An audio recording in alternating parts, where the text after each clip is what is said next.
रामपुर के एक जंगल में। मम्मा, इस बारिश ने तो हमारा सारा घर तोड़ दिया। अब हम कहाँ रहेंगे? सुनहरी बेटा, चलो मैं तुम्हें तुम्हारी मौसी के यहाँ छोड़ आती हूँ। जब घर बन जाएगा तो मैं तुम्हें वापस ले आऊंगी। तब तक तुम वहाँ रह लेना। अभी तुम बहुत छोटे हो। इतनी तेज बारिश में अगर तुम भीगोगी तो तुम्हारी तबीयत खराब हो जाएगी। इसीलिए तुम कुछ दिन अपनी मौसी के यहाँ रह लेना। ये कहकर टुनटुनी चिड़िया अपनी बेटी को लेकर अपनी बहन के यहाँ जाती है। पिंकी बहन, अरे ओ पिंकी बहन, दरवाजा खोलो, मैं आई हूँ टुनटुनी। वो कई बार ऐसे ही आवाज लगाती है लेकिन कोई दरवाजा नहीं खोलता। फिर टुनटुनी की नजर दरवाजे पे लगे ताले पर जाती है और वह कुछ देर बाद वहाँ हरिया तोता आता है और टुनटुनी से कहता है, और बहन, कब से तुम आवाजें दिए जा रही हो? तुम्हें क्या ताला नजर नहीं आ रहा? पिंकी बहन तो घर पर है ही नहीं कुछ दिनों से और पता नहीं कब तक वापस आएंगी। हे भगवान, पिंकी बहन ना जाने कहाँ चली गई और पता नहीं कब तक वापस आएंगी। ऊपर से इतनी तेज बारिश हो रही है, मैं अपनी बेटी को लेकर कहाँ जाऊँ? आप ही कुछ रास्ता बताइए भगवान। मम्मा मम्मा, बहुत ठंड लग रही है। मम्मा कहीं चलो ना। मेरी बच्ची तू चिंता मत कर, हम यहीं किसी से मदद मांगते हैं। ये कहकर टुनटुनी चिड़िया कालू कावे के घर के बाहर आती है। कालू भाई, मैं यहाँ अपनी बहन पिंकी के घर आई थी, पर वो तो कुछ दिनों से है ही नहीं और इतनी तेज बारिश हो रही है, मेरी बच्ची को ठंड लग रही है। तो क्या आप बारिश रुकने तक अपने घर में मुझे आसरा दे दोगे? ये सुनकर कालू कावा अपनी पत्नी के पास जाता है। सुनो जी, इतनी तेज बारिश में कौन आया है हमारे घर? सुंदरी, वो पिंकी चिड़िया है ना, उसकी कोई रिश्तेदार आई है। पिंकी चिड़िया तो घर पर है ही नहीं, इसीलिए वो हमसे मदद मांग रही है कि जब तक बारिश नहीं रुकती हम उसको अपने घर में आसरा दे दें। नहीं नहीं कालू दी, मैं किसी चिड़िया को अपने घर में आसरा नहीं दे सकती। आप उस चिड़िया से मना कर दो। लेकिन गोरी, उस चिड़िया के पास एक पोटली भी है, तुम एक बार जाकर उससे बात तो करो। क्या कहा? पोटली? अभी मैं उसके पास जाती हूँ। देखो चिड़िया, मैं तुम्हें अपने घर में फ्री में नहीं रहने दे सकती, मुझे तुम्हें कुछ ना कुछ तो देना ही होगा। अगर नहीं दे सकती तो तुम अपना रास्ता नापो। देखो कभी, ये जो मेरे पास पोटली है इसमें थोड़ा अनाज है, आज इसमें से थोड़ा अनाज तुम ले लो, लेकिन मुझे अपने घर में आसरा दे दो। ठीक है, तो तुम दोनों मेरे घर के अंदर आ जाओ। सुंदरी काव्य चिड़िया को घोंसला दे देती है और उससे कहती है, चिड़िया तुम इस घोंसले में रहना और इस पोटली में से आधा अनाज मुझे दे दो। फिर टुनटुनी उस पोटली में से आधा अनाज सुंदरी कव्वी को दे देती है। सुंदरी कव्वी वो अनाज लेकर अपने घोंसले में आ जाती है।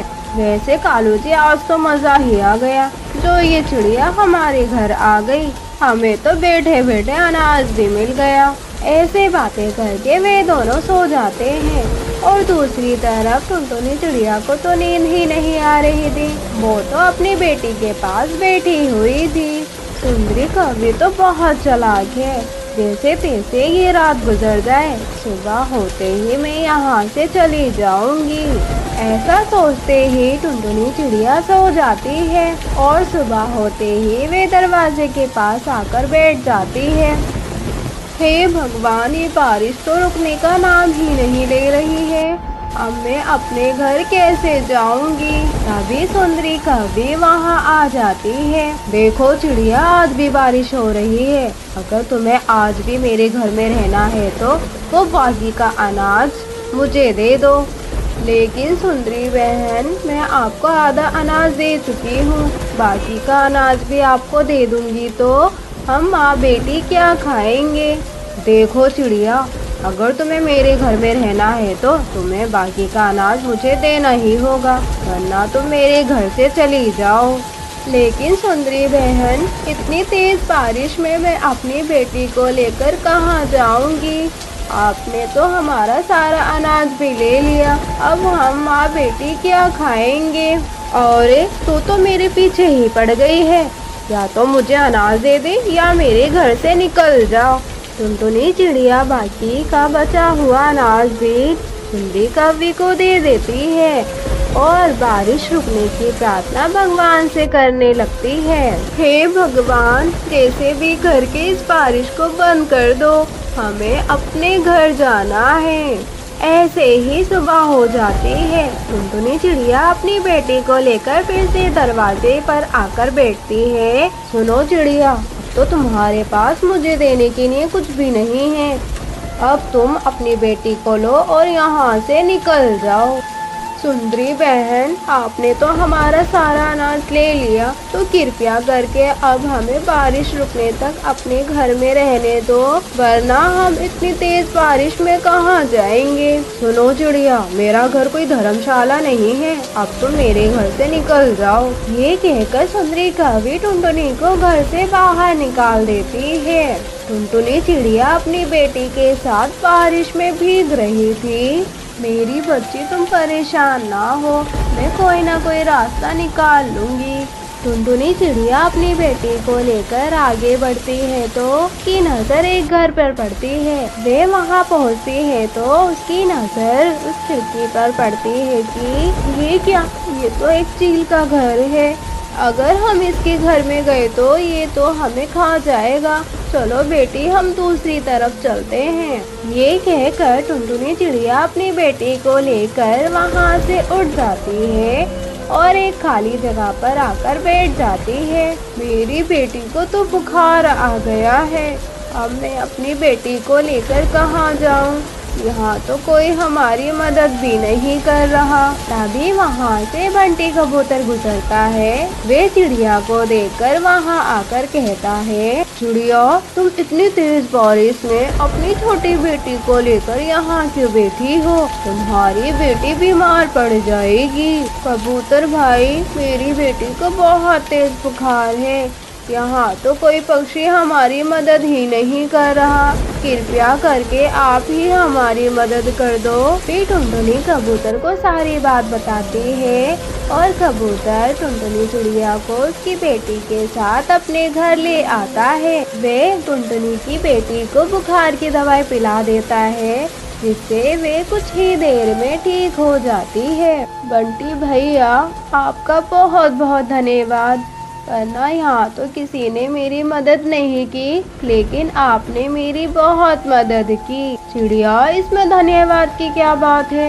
ये तो हमारा फर्ज होता है। सुनो बंटी भैया, ये आपका घर ऐसा क्यों दिख रहा है? क्या ये कांच से बना है? चिड़िया, ये कांच का घर नहीं, ये तो चूड़ियों का घर है। चाहे कितनी भी आंधी तूफान आ जाए, ये घर टूटेगा नहीं, बहुत मजबूत है। अगर तुम चाहो तो यहाँ रह सकती हो। हाँ मम्मा, अब हम इसी चूड़ी के घर में रहते हैं। ठीक है बेटा, अगर तुम्हारा इतना मन है कि इस चूड़ियों के घर में रहने का, तो हम इसी चूड़ियों के बने हुए घर में ही रहते हैं। फिर इस तरह दोनों माँ बेटी बंटी के चूड़ी के बने हुए घर में रहने लगती हैं और वे तीनों बहुत खुश रहते हैं। प्यारे दोस्तों, आई होप आपको कहानी अच्छी लगी होगी, हमें कमेंट करके जरूर बताइएगा। और हाँ दोस्तों, अगर आप इस चैनल पे नए हैं तो चैनल को सब्सक्राइब और वीडियो को लाइक जरूर कीजिएगा।